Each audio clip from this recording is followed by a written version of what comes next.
Assalamualaikum warahmatullahi wabarakatuh. Saya Siti Nurbia dari kelas pendidikan biologi SIP. Jadi di sini saya akan menjelaskan terkait materi genetika tentang hukum Mendel. Nah, di dalam materi genetik terdapat sifat-sifat organisme seperti struktur tubuh, penampilan fisik, fungsi organ tubuh, dan tingkah laku yang dapat diwariskan dari generasi ke generasi. Jadi sebelum kita melangkah lebih jauh, kita perlu mengetahui istilah-istilah yang sering digunakan dalam genetika. Setiap gen yang mengendalikan sifat tertentu mempunyai posisi atau tempat tertentu pada kromosom. Posisi atau letak gen pada kromosom tersebut disebut dengan lokus. Selanjutnya yaitu ada yang dinamakan alel, yang dimana merupakan setiap gen yang memiliki pasangan gen. Selanjutnya ada homozigot, yaitu dua alel yang sama yang terdapat pada satu lokus. Misalnya A besar atau A kecil. Selanjutnya ada heterozigot, yang merupakan dua alel yang berbeda yang terdapat pada satu lokus. Misalnya A besar, A kecil. Terus ada yang dinamakan alel dominan, yaitu yang bersifat menutupi alel yang lain, dan alel resesif yang tertutupi oleh alel yang lain. Kita masuk di materi tentang hukum Mendel. Jadi hukum Mendel itu ada dua, hukum Mendel pertama dan hukum Mendel kedua. Hukum Mendel pertama yaitu dikenal dengan hukum segresi, yang menyatakan bahwa pada pembentukan gamet kedua gen yang merupakan pasangan akan dipisahkan dalam dua sel anak. Nah, hukum ini berlaku untuk persilangan monohibrid atau persilangan dengan satu sifat yang beda. Kemudian ada hukum Mendel kedua, yang dimana sering juga disebut dengan hukum independent assortment, yang menyatakan bila dua individu berbeda satu dengan yang lain dalam dua pasang sifat atau lebih, maka diturunkannya sifat yang sepasang itu tidak tergantung pada sifat pasangan yang lainnya. Nah, hukum ini berlaku untuk persilangan dihibrid atau persilangan dua sifat beda atau lebih.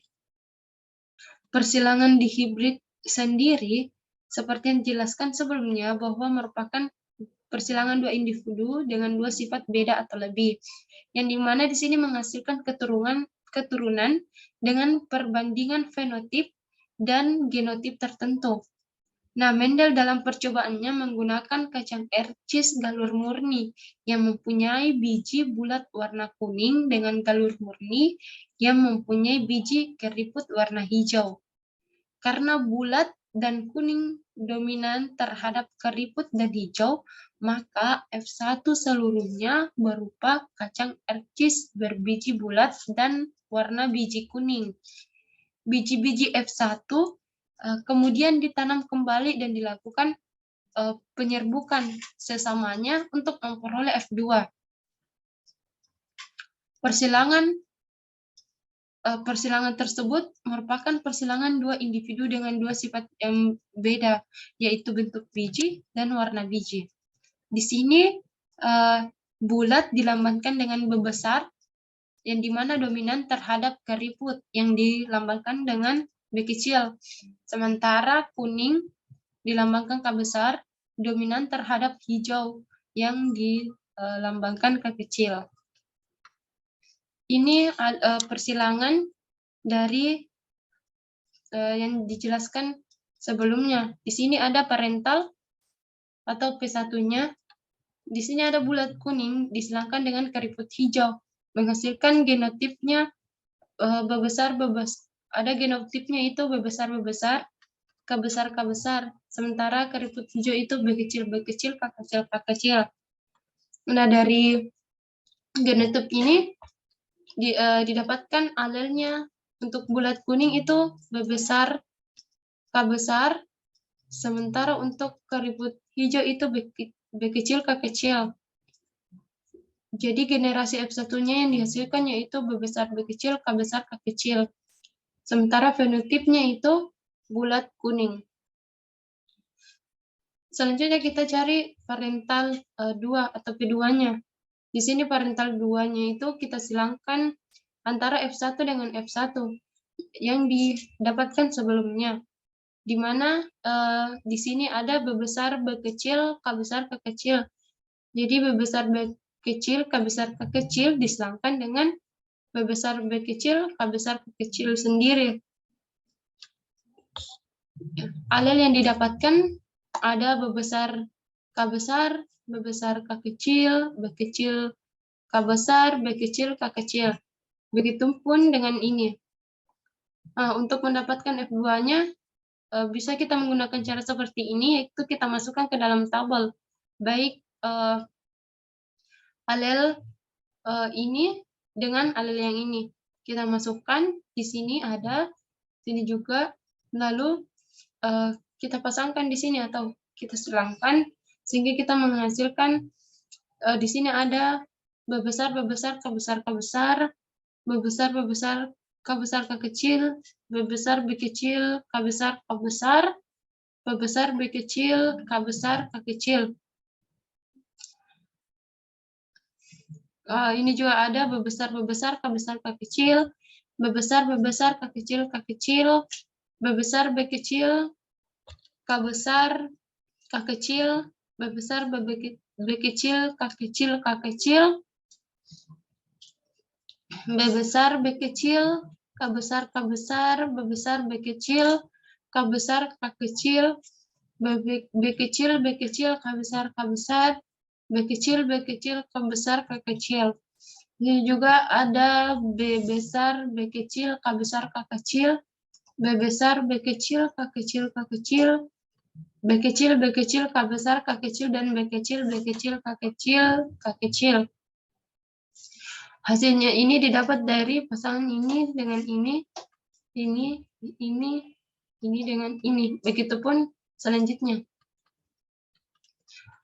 Nah, berdasarkan tabel genotip F2 atau berdasarkan hasil dari ini, kita dapat membuat perbandingan fenotip dan genotip generasi F2. Yang di sini ada macam genotip yang didapat dari hasil di sini. Ada nomor kotak perbandingan genotip, fenotip, perbandingan fenotip. Jadi untuk perbandingan genotip di sini ada B besar, B besar, K besar, K besar itu hanya terdapat satu genotip, itu pada nomor kotak pertama. Untuk genotip B besar, B besar, K besar, K kecil ada 2, yaitu pada kotak 2 dan 5. Terus untuk B besar, B kecil, K besar itu ada 2 pada kotak 3 dan 9. Terus untuk B besar, B kecil, K besar, K kecil itu ada 4, terdapat pada kotak 4, 7, 10, dan 13. Untuk genotip B besar, K kecil itu ada 1, terdapat pada nomor kotak ke-6. Terus ada genotip B besar, B kecil, K kecil ada 2, terdapat pada kotak 8 dan 14. Untuk B kecil, K besar itu hanya 1, yaitu terdapat pada kotak nomor 11. Terus B kecil, K besar, K kecil itu ada 2 pada nomor kotak 12, 15. Dan B kecil, K kecil itu ada 1 yang hanya terdapat pada nomor kotak ke-16. Adapun fenotip untuk B besar, K besar, B besar, K besar, K kecil, B besar, B kecil, K besar, K kecil, B besar, B kecil, K besar, K kecil, yaitu fenotipnya bulat kuning. Nah, untuk B besar, K kecil, dan B besar, B kecil, K kecil itu bulat hijau fenotipnya. Terus untuk B kecil, K besar, dan B kecil, K besar, K kecil itu ada keriput kuning. Dan untuk B kecil, B kecil, K kecil, K kecil memiliki fenotip keriput hijau. Nah, untuk perbandingan fenotipnya di sini kita mendapatkan 9. Ini ada 1, 2, 4. Jadi ada 9. Terus perbandingan fenotipnya untuk bulat hijau itu ada 3 di sini. 1 dan 2. Terus untuk perbandingan fenotipnya untuk keriput kuning juga ada 3, ada di sini 1 dan 2. Terus perbandingan fenotipnya untuk keriput hijau itu ada 1. Jadi untuk persilangan ini kita mendapatkan hasil pembandingan fenotipnya yaitu 9331. Dari persilangan yang dijelaskan sebelumnya itu pada genotip didapatkan perbandingannya 1 banding 2 banding 2 banding 4 banding 1 banding 2 banding 1 banding 2 banding 1. Untuk perbandingan fenotipnya itu ada 9 banding 3 banding 3 banding 1.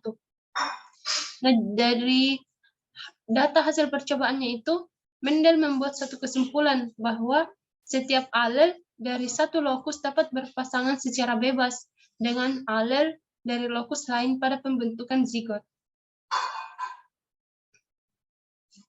Sekian mungkin hanya itu yang dapat saya jelaskan. Mohon maaf bila ada salah kata. Wassalamualaikum warahmatullahi wabarakatuh.